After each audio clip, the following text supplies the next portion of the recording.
Hello and welcome. This is Mouse Gunner, and we're back with some more Automation the Car Company Tycoon game. Continuing on with the campaign roleplay of the Edison Car Company in 2011. And the model we're going to be looking at in this video is the Edison Asteroid, which is the pickup truck in the Edison Car Company's lineup. So starting off with the base trim, starting off with the body and chassis, we have a ladder chassis made out of AHS steel. Front transverse engine placement, so quite a bit of different setup than we've seen in the past with the Asteroid. McPherson strut in the front and solid axle coil in the rear, and this is again something slightly different. So previously we were using solid axle leaf, so we lose out a little bit in load capacity, but we gain out in off-road ability, as you can see the direct comparison here. This is also made out of partial aluminum, which is going to bring the overall weight down. At least the panel material is made out of partial aluminum. As far as the styling goes, haven't changed a whole lot with the looks of the Asteroid. Keeping things pretty simple. And the body I went with is actually a SUV body that has a couple variants that can be used for pickup trucks. So we're going to be using these two variants here on the right for the pickup truck, and the variant on the left we'll be using for the Nebula when we get around to that model. All of the trims we'll be looking at for the Asteroid will have transverse all-wheel drive for the drive type. That's both to keep things simple and also to contend with some of the grip issues we tend to have with the Asteroid. For the engine, we're using the same V6 engine that we used in the Star and the Orbit, the EV 3.211. And just as a reminder, this produces 246 horsepower and 209 foot-pounds of torque. Jumping into the trim setup, we have a 6-speed automatic with the 5th and 6th gear going beyond the estimated top speed for increased fuel economy. The end result of that is 18.6 miles per gallon and a 0 to 62 time of 8 seconds. Even with a power distribution of 60-40, we have a bit of wheel spin at 4.7%. For the tire setup, I have hard, long life road, as that does give us quite a benefit in off-road ability, although it does hurt us in traction. So just as a direct comparison here, we lose out on drivability, and we also have more wheel spin with the hard, long life road tires, but we do gain out quite a bit and off-road and a little bit in utility, and a couple other stats also are benefited, especially comfort. Any case, we have 245s in front and rear, 17-inch rims, steel rim material. The brakes, we have a solid disc 3-piston up front, and that's to bring the braking force above what we need it to be. With a 2-piston setup, we'd actually be below that and not have very good braking performance. And we have drum brakes in the rear. For the aerodynamic setup, I have an off-road skid tray, again, to aid the off-road ability of this vehicle. And the cooling airflow is set to be a little bit higher than we typically do. Usually I go roughly 10 above the required. In this case, I go a little bit higher with the Asteroid to help with reliability overall. For the interior, I have 3 seats, and every time I do the Asteroid model, when I do the standard cab, I'm really undecided on what seat setup I want to do. 2 seats with a center console, or 3 seats without one. This time around, I went with 3 seats, but I have gone back and forth on that in previous years, I know. Standard interior and standard CD with power steering, ABS, traction control, and electronic stability control as standard for the same reasons I discussed in some of my previous videos, and standard safety. For the suspension, I have progressive springs, gas monotube dampers, and passive sway bars, and this is my overall suspension setup. And hopping into the test track here, we have a top speed of 110 miles an hour. Let's go ahead and load in the airfield test track. We're coming close to 4,000 pounds, and we're pretty darn front heavy with this vehicle. Now, that's not too unexpected with the pickup truck, as you unloaded don't have a lot of weight in the back. Cornering Gs are pretty low, but our 0 to 62 time isn't too bad at 8 seconds with the V6.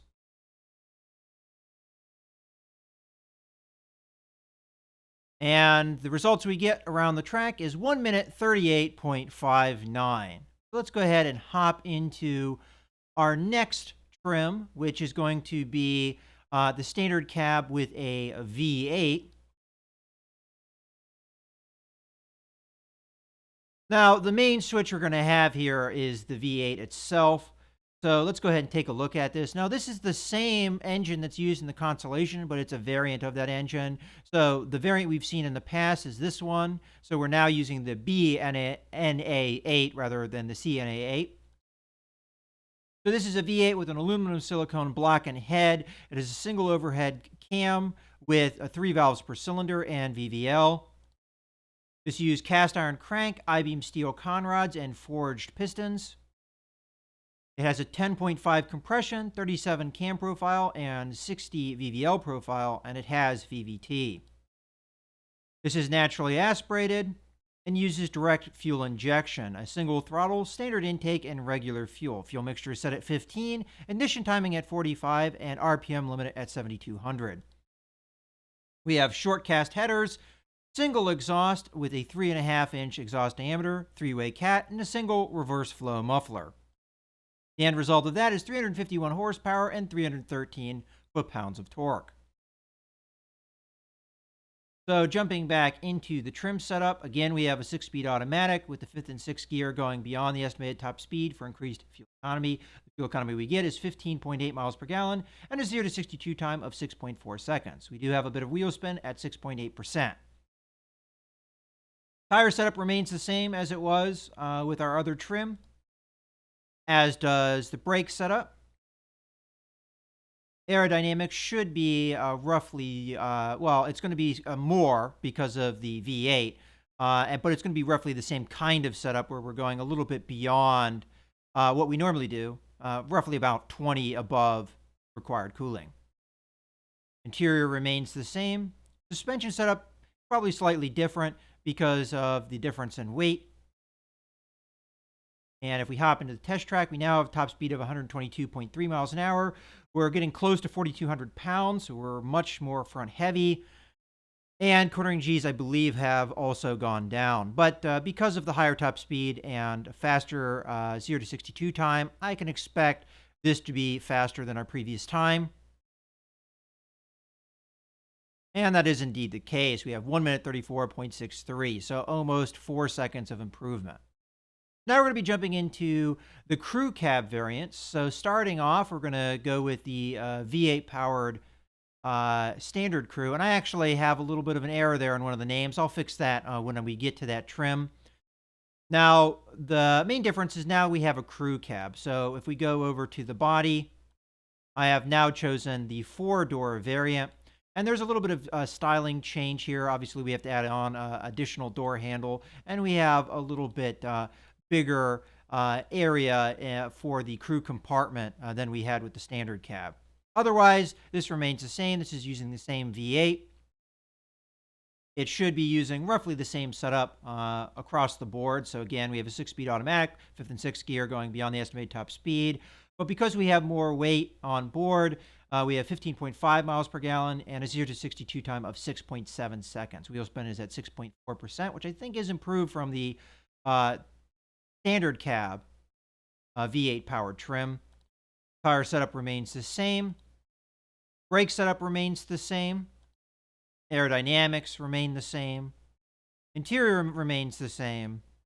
And suspension setup is probably slightly tweaked, again, because of a difference in weight. Moving on to the test track, we now have a top speed of 122.4 miles an hour, so not too big of a change here. Weight goes up to almost 4,400 pounds, but we're not quite as front heavy as we were with the standard cab, as we distributed that weight a little bit more to the rear. And quartering Gs also look like they've gone down because of that increase in weight. I'm going to expect this to be slower. We have decreased a couple of the stats that usually affect track time, so my expectation is this to be slower, and that is indeed the case. We almost lost a full second. So moving over to the next trim, and this is incorrect. It doesn't have the V8. This actually has the V6, but the EcoBoost turbocharged engine, so we need to change that to 3.2 eco for it to be correct. And as I said, this uses that EcoBoost engine, which we've seen in the Orbit. But just as a reminder, I'm going to give you the performance. So it has 302 horsepower and 302 foot-pounds of torque that it produces. So it's kind of a compromise in between the performance of the V8 and the performance of the standard V6. We have, again, a 6-speed automatic with the 5th and 6th gear going beyond the estimated top speed. Our fuel economy goes up to 19 miles per gallon, which I think this is the best performance we've seen thus far. 0 to 62 time is at 6.5 seconds. So actually better than what we saw with the other crew cab version with the V8, if I remember correctly, but not quite as good as the standard cab V8. We do have more wheel spin, though, so I probably set up the gearbox a little bit more aggressively, perhaps. Oh, and I forgot to mention that this uses an electric LSD, as does all of the trims for the Asteroid. And I made this change for a couple different reasons. First off, it improves the performance of the Asteroid. First off, giving it a lot of off-road ability and helping in a lot of other categories quite a bit as well. But another reason I made this change is, as you can see, the difference in material cost from the viscous LSD, which a lot of our other models use, and that of the electric LSD is pretty substantial. And the reason I did this is because in the past, when we saw the final cost and the market data of the Asteroid, it was usually not all that high, and I didn't feel like that was all that realistic. So I wanted to boost the overall cost and production unit cost of the Asteroid. So I thought this was a good way of doing it. The tire setup remains the same as we've seen with the other trims, as does the brake setup. Aerodynamics is not all that different from that of the V8. The required cooling for the V8 and the required cooling for the turbocharged V6 are pretty close. Moving on to the interior setup, I forgot to mention with the other crew cab that we are now having 5 seats, but the rest of the interior is pretty much the same as we've seen in the past, as is the suspension with maybe some slight tweaks because of differences in weight. Moving on to the test track. Top speed is 118.9 miles an hour. Weight is a little over 4,300 pounds. Weight distribution is looks about roughly what we had with the other V8s. And cornering Gs look about the same as well. Let's go ahead and see our track time. I'm actually curious as to what this will be because top speed I think has been reduced, but 0 to 62 time has actually been improved over the last trim that we looked at. But we did end up with a slightly slow, or I say slightly, it's actually a pretty dramatically slower overall time of more than a second. Moving on to our last trim, the premium trim, which is a crew cab with a V8. And starting off with the gearbox setup, this is, again, a 6-speed automatic, set up roughly the same as our other V8 crew cab trim. 0 to 62 time is slightly slower at 6.8 seconds, and fuel economy is at 15.3 miles per gallon. Wheel spin is at 6.1%. Tire setup remains the same. Brake setup remains the same as well, although I easily could upgrade this with vented discs, for example. You know what? I think I am going to do that. Let's upgrade it to vented discs. We have a little bit less brake fade here with our premium trim. Aerodynamics remain the same, and I think I was correct in thinking that the cooling airflow for the V8 is exactly the same setup for the turbocharged V6. Interior is a little bit different because we have a premium interior and premium infotainment. Suspension might have some slight tweaks because of the difference in weight. And hopping into the test track, we're over 4,500 pounds. Top speed is at 122.3 miles an hour. Weight distribution looks roughly about the same, though. Cornering Gs look like they've gone down slightly. And we do have a slower 0 to 62 time.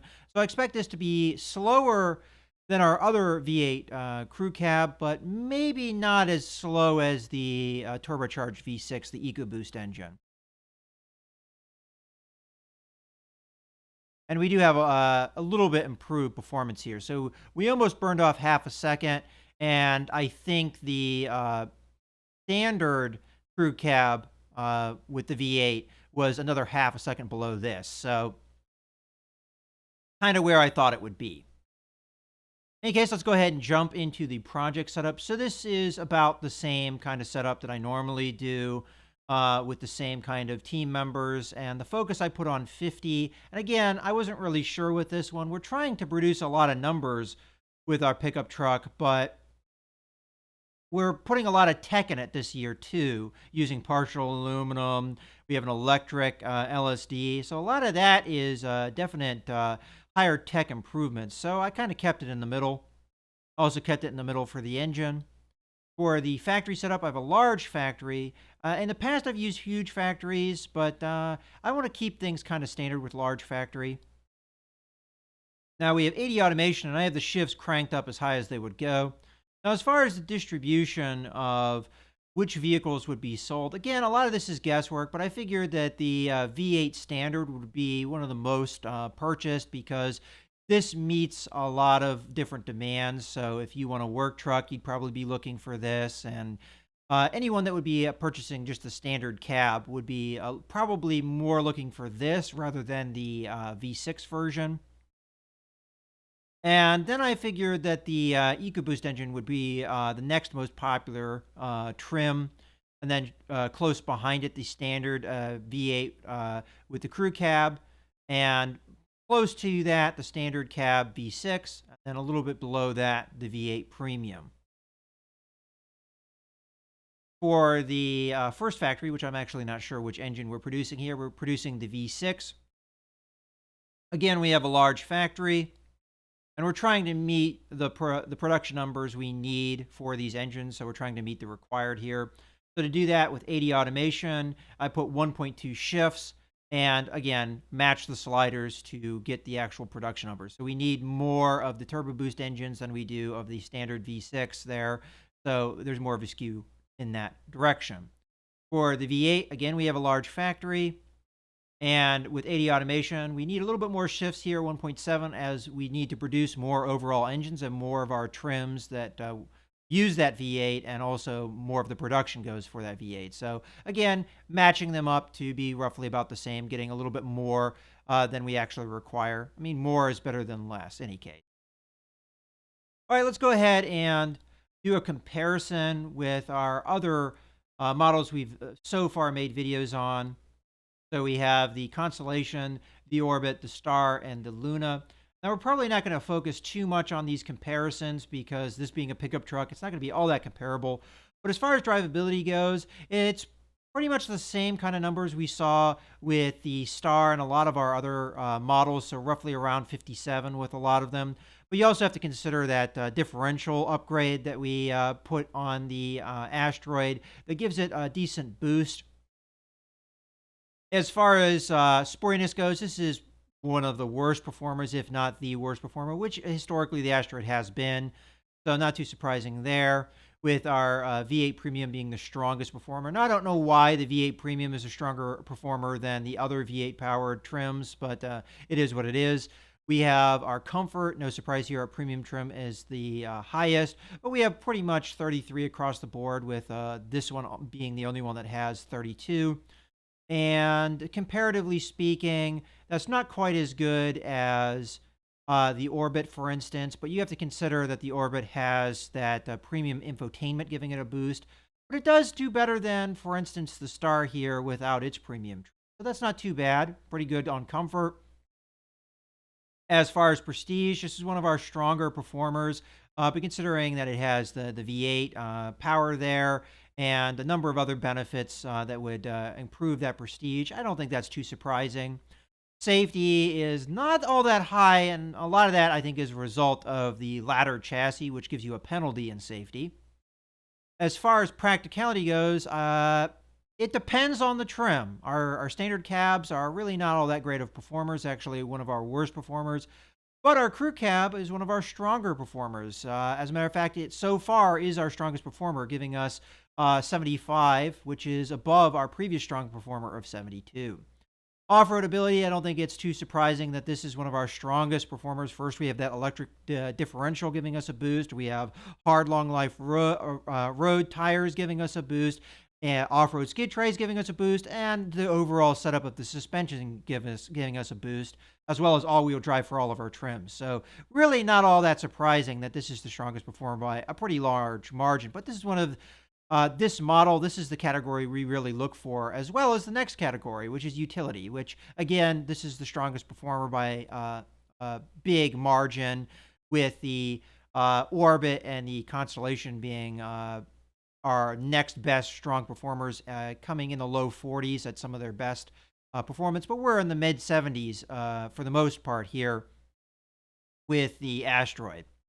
And as I said, these two categories are the ones we try to do the best in when we make the Asteroid, so that's good to see. As far as reliability, again, we try to make the Asteroid one of the most reliable models we can, and it looks like we've done that. Outside of the premium trim, we're getting 73 for most of our trim, 72 for the turbocharged engine, which I think we would expect a slight dip with the turbocharged engine, which is not quite as good as the Luna, which is our new strong performer. But usually we try and make the Luna one of our most reliable models as well. So I think probably that electric differential is dropping our performance down here a little bit, I would assume. As far as fuel economy goes, this is one of our worst performers, but our EcoBoost is doing its job, giving us equivalent fuel economy as our standard V6, but with increased performance, and definitely giving us better performance than our V8 trim, which is this is supposed to kind of take the place of the V8s. Obviously, the V8s have more power than the EcoBoost engine, but it definitely gets that fuel economy that we're looking for. As far as weight goes, this is not our heaviest model. Our Constellation has historically been one of our heavier models, but it's definitely up there. And emissions-wise, I can expect this to be one of our worst performers, which comparing it to the Constellation, which I would say is probably the next best performer, that is indeed the case. The EcoBoost engine helps a little bit here, but it's nowhere near as good as the EcoBoost engine and the Orbit, for instance. This is exactly the same engine, but differences in design and weight and a number of other factors are changing the results that we're getting. As far as production units go, this is again, it's close or comparable to the Constellation, and that's exactly what I was going for. That's why I added that electric differential, because I would figure in real life the Asteroid and the Constellation would probably be pretty comparable in price. So making the production units and overall cost pretty similar, I think, is a good idea. Although technically speaking, our material cost is above that of the Constellation here for the most part. So yeah, maybe I went too far with it. Maybe that electric differential isn't appropriate, but I thought I would try something a little bit new. In any case, I hope you guys have enjoyed this video. This is Mouse Gunner signing out.